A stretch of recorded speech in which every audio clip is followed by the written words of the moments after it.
Margaret Kuhlman of Soul Astrology.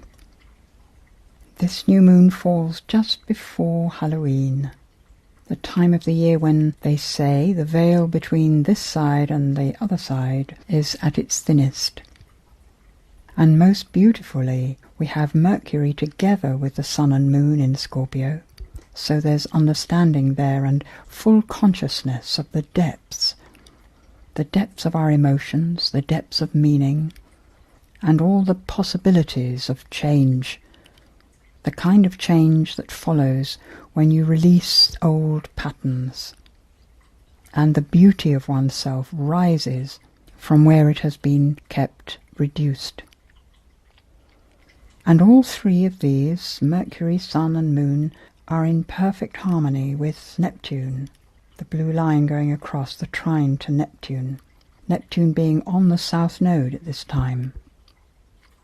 Neptune dissolves boundaries anyway, so this ability to connect with the other side is particularly strong and intensely focused this year. It suggests our ability to make contact with those who have died to the physical world, and also to make contact with the ancestors long past, and our own guidance. And all of this is what we do inside ourselves, that we inside open up to connect with all that we can be, all those corners of the universe where we meet ourselves in all our aspects, all our skills, all our beauty from different directions, mirrored back to us. With Neptune being on the south node, there is a suggestion that it's not just our own personal path and paths that we're in touch with, our own personal families and friends who've died, but actually the whole of the human race, the history of humanity, the ancestors way, way back into the past, who are constantly attached to us, because the past is no more than what we have our back to. In personal terms, we are all likely to be connecting more easily than usual to our creative intuition, finding ourselves coming up with interesting solutions to problems and wondering where those ideas came from. If we open ourselves by asking, we'll receive very interesting and helpful answers, remembering always to check the sense of light, because there is everything available, from the most brilliant spiritual light to the deepest darkness. The Halloween parties and the fun that people have is a lovely way of laughing away the fear, so that we become invulnerable, strong, able to face anything. But this Halloween, Venus and Saturn have come together in the middle of Sagittarius. So the relating that we do with each other, the fun, the partying, true Sagittarian style, actually has the wisdom of Saturn to temper it, as though we get to understand the bigger picture. And the effect that that can have, if we let it, is to give us a sense of personal detachment from all the hilarity or fear or whatever else is going on. That trine from Venus-Saturn to Uranus in Aries. And Jupiter being in Libra and connecting so beautifully to the Venus-Saturn shows the generosity with which we can share that bigger picture, the natural creativity of fire expressing itself through relationships, finding better ways to deal with things. And this draws my eye to the square relationship between Jupiter and Pluto.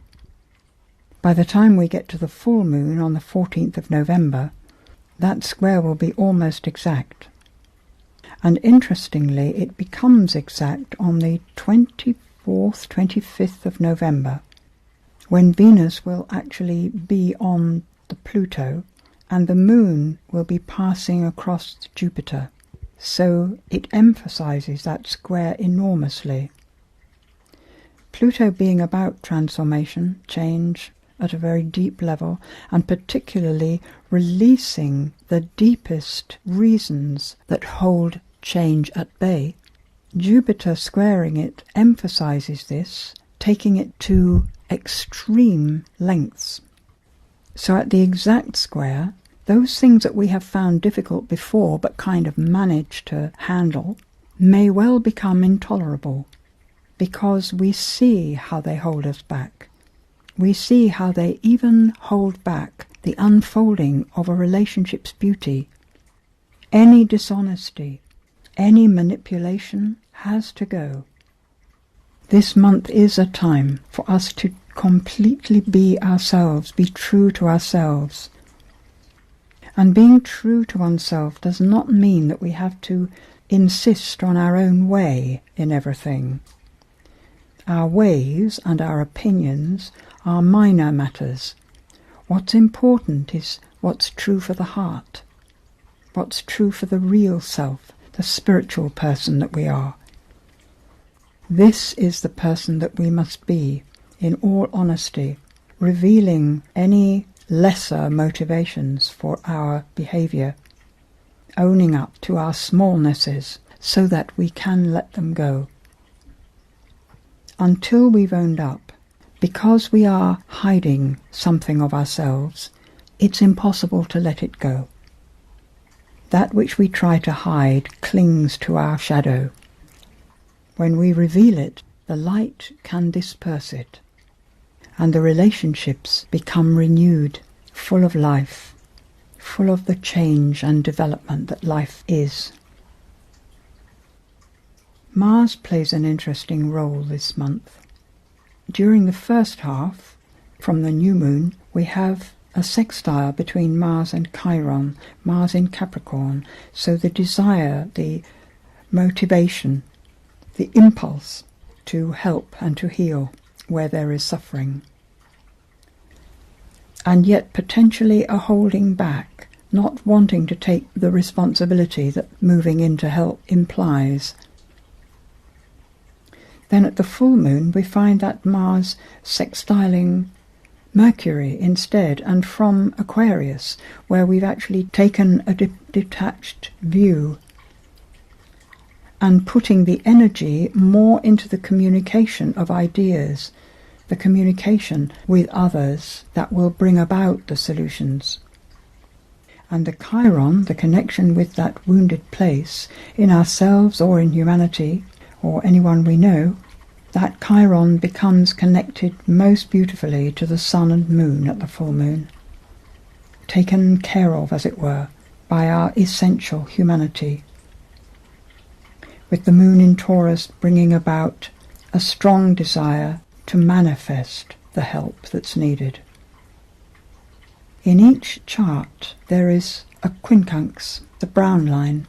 In the new moon chart it's between Jupiter and Neptune. In the full moon between the Sun and Uranus. So the whole month has a slight flavour towards service anyway, that we'll actually enjoy ourselves more if we work together to help others, or even play together to help others. Charitable works and collecting for a purpose, a useful purpose. But most importantly, I feel with that emphasis in Scorpio and to the Neptune, that we are being wonderfully encouraged to see through the boundaries we ourselves put in place between our everyday life and that wonderful spiritual wholeness that includes every level of experience. The animals know this, our pets, the wild ones, the farmed ones, the birds, the fish.